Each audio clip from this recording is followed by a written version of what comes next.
Just quickly looking around, you can notice a lot of trees snapped off, broken. Many of them have actually been snapped off and broken for quite some time. But pretty much everywhere you look, you can sort of see some snapped off right at the base, like this one here. Now this sort of thing is evidence, is well considered evidence by a lot of Yowie Bigfoot researchers as evidence of presence of a Yowie or a Bigfoot. And this area appears to have a lot of evidence. Whether that's what it is or not, who knows. I have found footprints also around here in a different area, which I'll show you later on.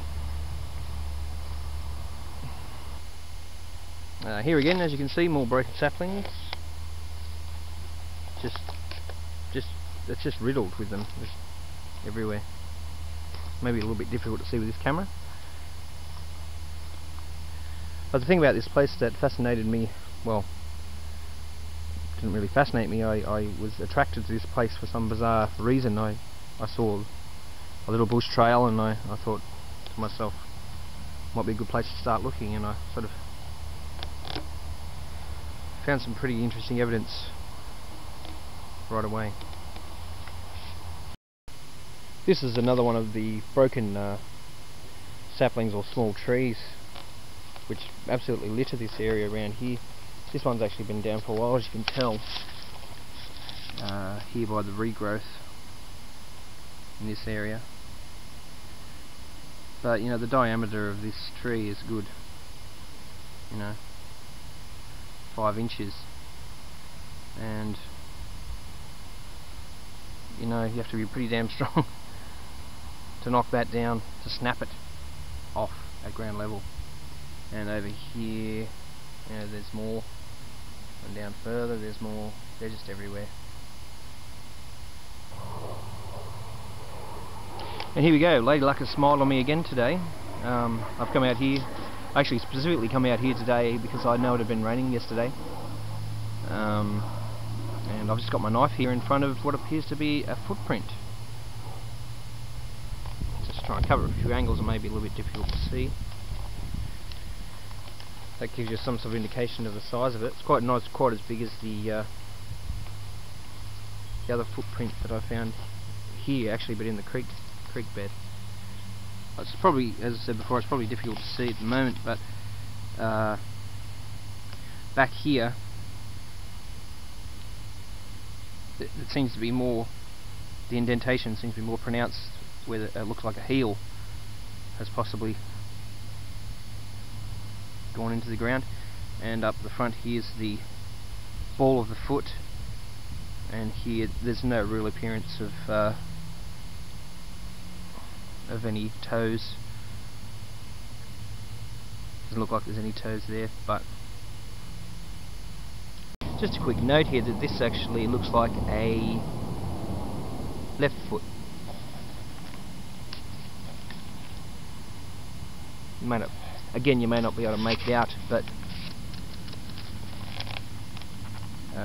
sort of here looks like where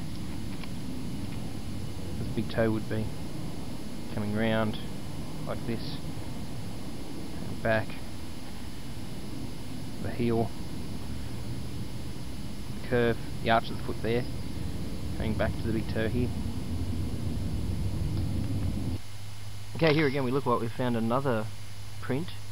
A bit difficult to see, it's mostly underwater, but again we have the knife there as a scale to compare with the last footprint we found, and it's very similar in shape, very similar in size. Back here, maybe difficult to see just in this area here, is the heel, and coming around to the front, toes here, probably not very visible.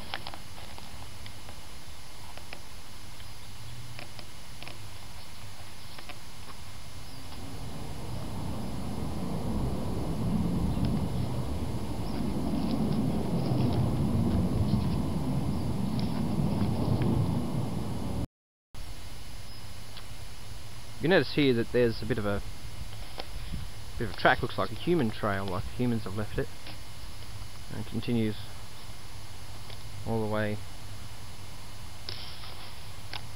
over this direction.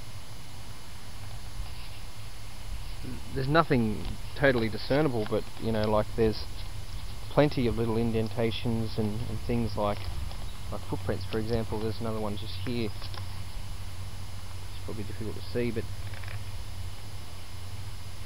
nothing concrete, but certainly evidence of something walking through there and using this as a trail.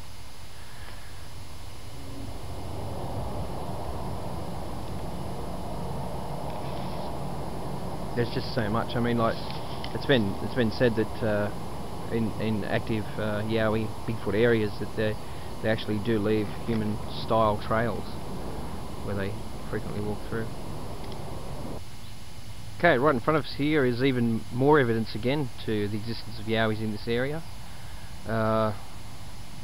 Yowies are said to I've read many accounts of Yowies actually tearing paperbark trees open to eat the beetles and the grubs and things that live inside. And as you can probably can't see from this angle, but if I move around this side,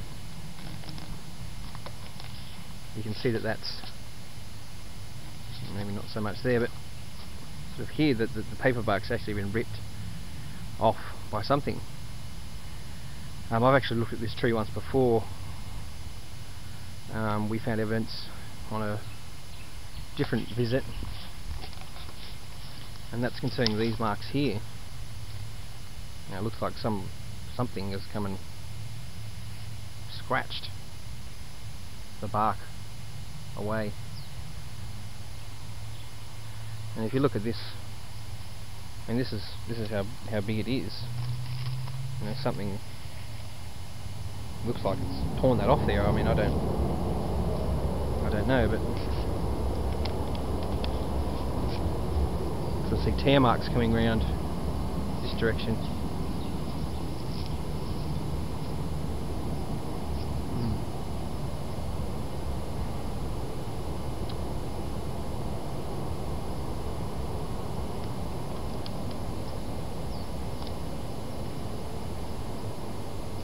But nothing, no, excuse me, no footprints or anything obvious on the ground surrounding it.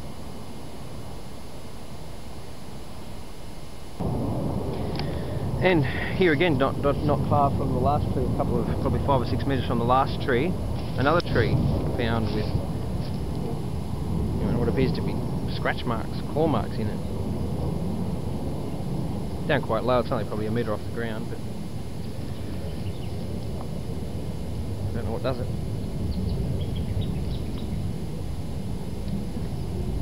And actually a few of the trees around here in this particular area have the same kind of things. I'm trying to find some. This one just here's got some scratch marks on it. You can see that I don't want to step in the puddle.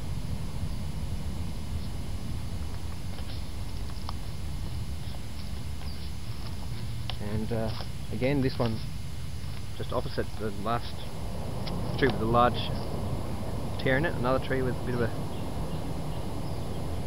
evidence there of something ripping at the bark.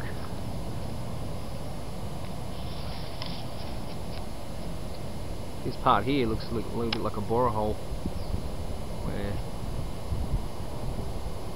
and maybe that's what they're trying to get at, trying to get to the insects to feed on them.